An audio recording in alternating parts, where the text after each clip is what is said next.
तो आज हम पढ़ रहे हैं सूरदास के पद। सूरदास द्वारा रचित सूरसागर के भ्रमर गीत से यहाँ 4 पद लिए गए हैं। श्री कृष्ण ने मथुरा जाकर गोपियों को कोई संदेश नहीं भेजा, जिस कारण गोपियों की विरह वेदना और बढ़ गई। श्री कृष्ण ने अपने मित्र उद्धव के माध्यम से गोपियों के पास निर्गुण एवं ब्रह्म एवं योग का संदेश भेजा, ताकि गोपियों की पीड़ा को कम किया जा सके। गोपियां श्री कृष्ण से प्रेम करती थी, इसलिए उन्हें निर्गुण ब्रह्म एवं योग का संदेश पसंद नहीं आया। तभी एक भौरा यानी भ्रमर उड़ता हुआ वहां पहुंचा। गोपियों ने व्यंग कटाक्ष के द्वारा उद्धव से अपने मन की बातें कहीं, इसलिए उद्धव और गोपियों का संवाद भ्रमर गीत के नाम से प्रसिद्ध है। तो हमारा पहला पद है, उधो तुम हो अति बड़भागी, अपरस रहत स्नेह तगाते, नाहिन मन अनुरागी, पूरैन पात रहत जल भीतर, ता रस देह न दागी, जो जल महा तेल की गागरी, बूंद न ताको लागी, प्रीति नदी में पाँव न बोरायो, दृष्टि रूप न परागी, सूरदास अबला हम भोरी, गुर चाटी जो पागी। ठीक है, इसके शब्दार्थ देखते हैं। उधो उद्धव श्री कृष्ण का मित्र या संदेशवाहक। हो अति बहुत, बड़भागी भाग्यवान, अपरस अछूता, सने स्नेह, तगा धागा, बंधन नाहिन नहीं, अनुरागी प्रेम से भरा हुआ, पुरैन पात कमल का पत्ता, दागी दाग या धब्बा, जो जैसे, महा बीच में, ताको उसको, प्रीति नदी प्रेम की नदी, पाँव पैर, बोरायो डुबोया, परागी मुग्ध होना, अबला बेचारी नारी या भोरी भोली, गुड़ चाटी जो पागी, जिस प्रकार चींटी गुड़ में लिपटती है। ठीक है, इसका भावार्थ देखते हैं। यहाँ गोपियाँ व्यंग करते हुए उद्धव से कहती है कि हे उद्धव, तुम बहुत भाग्यवान हो, जो अभी तक श्री कृष्ण के साथ रहते हुए भी उनके प्रेम के बंधन से अछूते हो, और ना ही तुम्हारे मन में श्री कृष्ण के प्रति प्रेम भाव उत्पन्न हुआ है।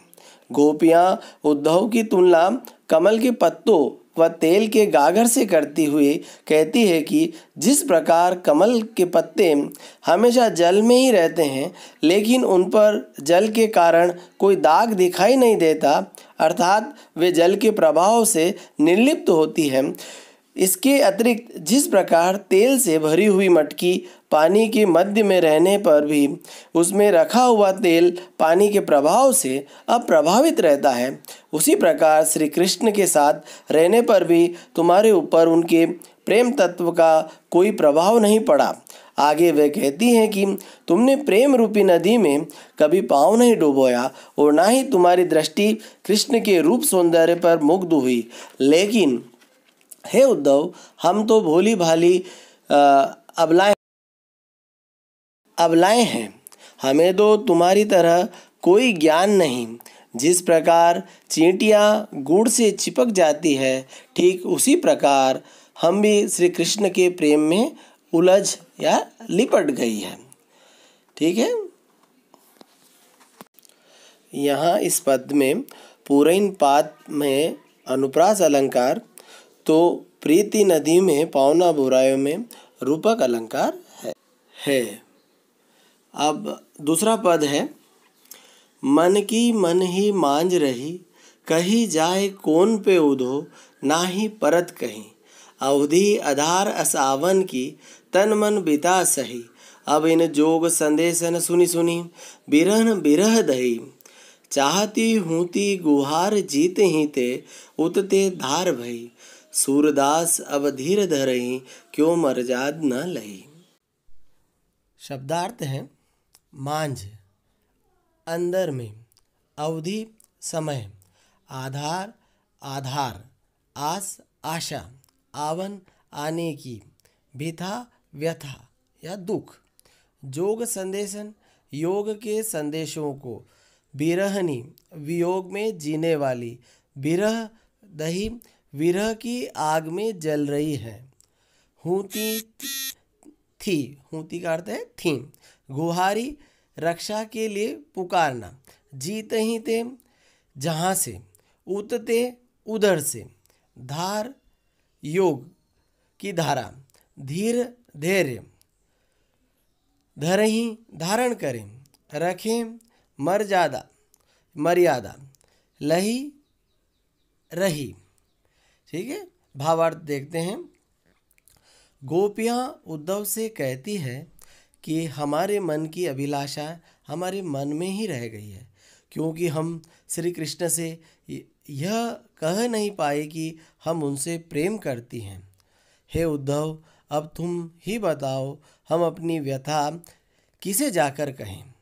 अब तक उनके आने की आशा ही हमारे जीने का आधार थी। उसी आशा के आधार पर हमने अपने तन मन के दुखों को सहन किया था। अब उनके द्वारा भेजे गए जोग अर्थात योग के संदेशों को सुनकर हम विरह की ज्वाला में जल रही हैं। हम जहाँ से भी श्री कृष्ण के विरह की ज्वाला से अपनी रक्षा करने के लिए सहारा चाह रही थी, उधर से ही योग की धारा बहती चली आ रही है। सूरदास गोपियों के माध्यम से कह रहे हैं, अब जब श्री कृष्ण ने ही सभी मर्यादाओं का त्याग कर दिया तो भला हम धैर्य धारण कैसे कर सकती हैं। यहाँ गोपियाँ जो है अपने मन की पीड़ा उद्धव से कह रही हैं। इस पद में अनुप्रास की छटा बिखेरी है। अवधि आधार असावन में, तन मन बीता सही में, चाहती हुती आदि में अनुप्रास अलंकार की छटा है। तो सुनी सुनी में पुनरुक्ति प्रकाश अलंकार भी है। तो हमारा तीसरा पद है अब, हमारो हरि हरील की लखरी, मन क्रम वचन नंद नंदन यह दृढ़ कर पकड़ी, जागत सोवत स्वप्न दिवस निसी कहना कहना जकरी, सुनत जोग लागत है जे ऐसो जो करुई ककरी, सूतो व्याधि हमको ले आए दे की सुनी न करी, यह तो सुर तिन्ही ले सौंपो जिनके मन चक्री। पहले हम शब्दार्थ देखते हैं।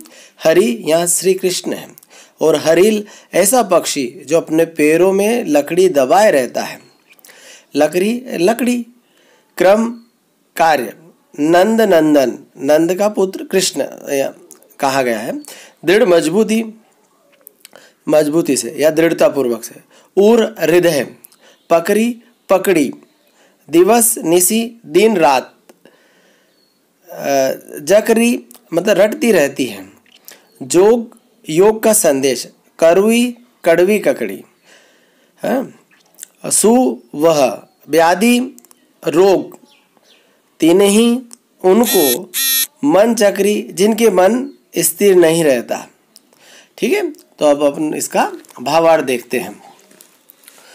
यहाँ गोपियाँ उद्धव से कहती है कि हमारे श्री कृष्ण तो हमारे लिए हरिल पक्षी की लकड़ी के समान है। जिस प्रकार हरिल पक्षी अपने पैरों में दबाई लकड़ी को नहीं छोड़ता, उसी प्रकार हमने भी मन क्रम वचन से श्री कृष्ण को दृढ़तापूर्वक अपने हृदय में बसाया हुआ है। हम तो जागते सोते सपने में और दिन रात काना काना रटती रहती हैं। हमें तो जोग का नाम सुनते ही ऐसा लगता है जैसे मुंह में कड़वी ककड़ी चली गई हो। योग रूपी जिस बीमारी को तुम हमारे लिए लाए हो, उसे हमने ना तो पहले कभी देखा है, ना उसके बारे में सुना है और ना ही इसका कभी व्यवहार करके देखा है। सूरदास गोपियों के माध्यम से कहते हैं कि इस जोग को तो तुम उन्हीं को जाकर सौंप दो जिनका मन चक्री के समान चंचल है। हमारा मन तो स्थिर है, वह तो सदैव श्री कृष्ण के प्रेम में ही रमा रहता है। यहाँ पर जो है अनुप्रास अलंकार के साथ साथ जैसे हमारो हरि में अनुप्रास अलंकार तो है ही है, लेकिन रूपक भी है हमारो हरि हरिल की लकड़ी में। तो सुनत जोग लागत है ऐसो जो करुई ककरी में उत्प्रेक्षा अलंकार भी देखा गया है। चौथा पद है, हरि है राजनीति पड़ी आए, समुझी बात कहत मधुकर के समाचार सब पाए। एक अति चतुर होते पहले ही अब गुरु ग्रंथ पटाए, बड़ी बुद्धि जानी जो उनकी जोग संदेश पटाए। उधो भले लोग आगे के पर हित डोलत धाय, अब अपने मन फेरे पाइए चलत जो होते चुराए। ते क्यों अनिति करे आपुन जे और अनिति छुड़ाए, राज धर्म तो यह है सुर जो प्रजा न जाहि सताए। शब्दार्थ देख, पढ़ी आए पढ़कर या सीखकर आए, मधुकर भोरा गोपियों द्वारा उद्धव के लिए प्रयुक्त संबोधन है। हुते थे, पटाए भेजा, आगे के पहले के, परहित दूसरों की भलाई के लिए, डोलत दाए घूमते फिरते थे, फेर फिरे से पहिए चाहिए, आपुन अपनों पर, अनिति अन्याय। भावार्थ देखते हैं। गोपियां उद्धव से कहती है कि हम तुम्हारी बातें सुनकर ही श्री कृष्ण के मंतव्य को समझ गए थे। गोपियां व्यंग पूर्वक उद्धव से कहती है कि श्री कृष्ण पहले से ही बहुत चतुर चालाक थे, अब मथुरा पहुंचकर शायद उन्होंने राजनीति शास्त्र भी पढ़ लिया है, जिससे वे और अधिक बुद्धिमान हो गए हैं। जो उन्होंने तुम्हारे द्वारा जो योग का संदेश भेजा है। हे उद्धव, पहले के लोग बहुत भले थे, जो दूसरों की भलाई करने के लिए दौड़े चले आते थे। अब श्री कृष्ण बदल गए हैं। गोपियां कहती हैं कि वे मथुरा जाते समय हमारा मन अपने साथ ले गए थे, अब हमें वो वापस चाहिए। वे तो दूसरों को अन्याय से बचाते हैं, फिर हमारे लिए योग का संदेश भेजकर हम पर अन्याय क्यों कर रहे हैं। सूरदास के शब्दों में गोपियां कहती हैं कि हे उद्धव, राजधर्म तो यही कहता है कि प्रजा के साथ अन्याय नहीं करना चाहिए और ना ही सताना चाहिए। इसलिए कृष्ण को योग का संदेश वापस लेकर स्वयं दर्शन के लिए आना चाहिए। यहाँ सूरदास ने गोपियों के माध्यम से राजधर्म, राजा का के कर्तव्य भी समझा दिए हैं। धन्यवाद। यह वीडियो आपको कैसी लगी? लाइक, शेयर, कमेंट कर जरूर बताएं।